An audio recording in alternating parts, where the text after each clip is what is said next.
Hello les randonneurs et bienvenue dans cette nouvelle vidéo. Aujourd'hui on vous emmène dans les Aspres, dans le petit village de Corbère. C'est Henri Viria, notre animateur, qui nous a concocté cette randonnée de 16 km et demi et 430 mètres de dénivelé.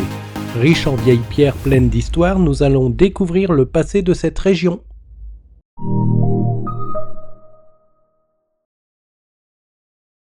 Après quelques embrassades de bonne année sur le parking de Sorède, nous nous retrouvons sur le parking de l'église de Corbère-les-Cabanes.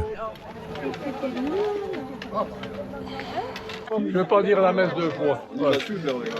Bon, alors, hop là. Bonne année. Alors aujourd'hui, on va faire un circuit. Vous allez voir 3 chapelles. Alors 3 chapelles et des belles cabanes en pierre sèche. C'est vraiment remarquable. Bon, pour l'instant, on va faire les 2 villages en enfilade. Corbère-les-Cabanes, Corbère. Avant d'aller voir, on n'ira pas le voir, on le regardera de l'extérieur, le château de Corbère. Car il y a un Américain qui a acheté, c'est privé. Avec la chapelle attenant au château.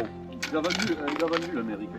Oui, mais ça, moi aussi, oui, on m'a dit ça. J'ai pas pris la peine de prendre les explications, car les explications sont inscrites partout, comme vous avez lu. Depuis 1856, Corbère et Corbère-les-Cabanes sont 2 villages indépendants. Les 2 hameaux sont à l'évidence 2 entités différentes. Séparés géographiquement, ils sont unis que par la volonté du seigneur d'avoir un vaste domaine. Mais des rivalités existent. Les querelles se multiplient, chaque village met un malin plaisir à freiner le développement de l'autre.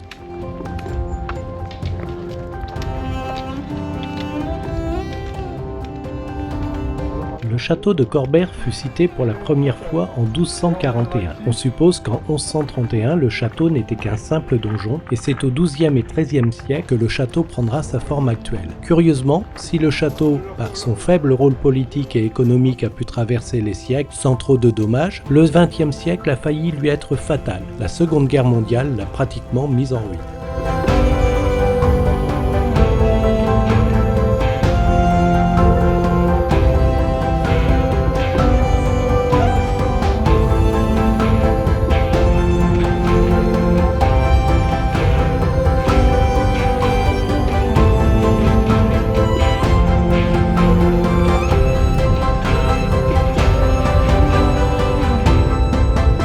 Entre 1662 et 1682, une nouvelle église fut construite sur les fondements de la chapelle Sainte-Marie. Elle sera abandonnée au XIXe siècle au profit de l'église des Cortales de Corbière, aussi appelée église de Saint-Pierre.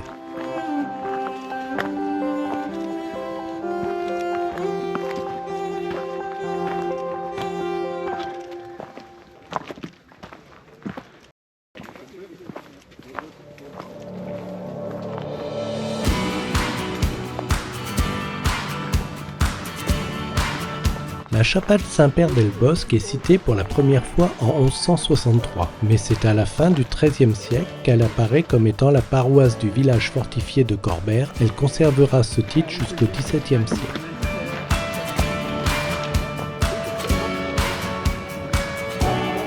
Les cabanes de cette vallée datent vraisemblablement de la fin du XVIIIe ou du début du XIXe siècle. Elles portent souvent improprement le nom de horis et servaient d'abri temporaire aux exploitants et à leur matériel.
Il est très probable que l'église Saint-Julien existe depuis le Xe siècle, mais c'est seulement à partir de 1395 que l'église n'est mentionnée que comme chapelle rurale. Elle a perdu son statut d'église paroissiale. C'est grâce à l'association ASP2C que 1000 ans plus tard, l'église Saint-Julien redevient une église, un lieu calme et serein.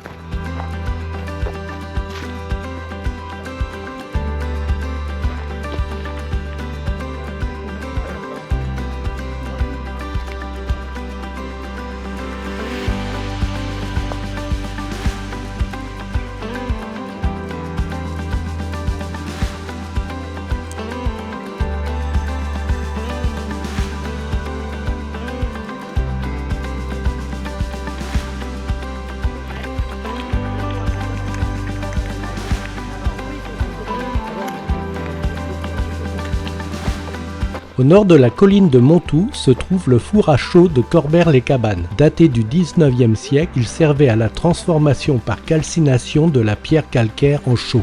Au même endroit, à quelques mètres, il y avait également un puits à neige. C'est une cheminée cylindrique de 5 à 6 mètres de diamètre et de 8 mètres de hauteur. Elle est faite en pierre calcaire. Ce puits servait à transformer la neige en glace. Pour des usages alimentaires, il daterait de 1689.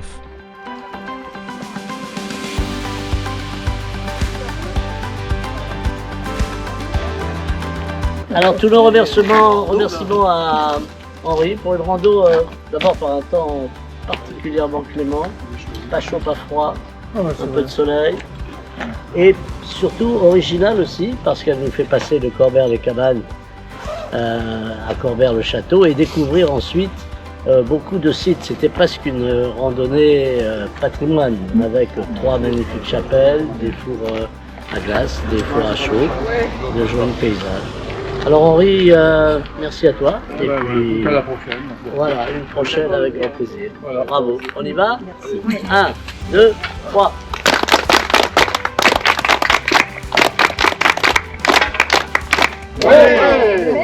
Merci Henri. Merci pour votre attention. À très vite.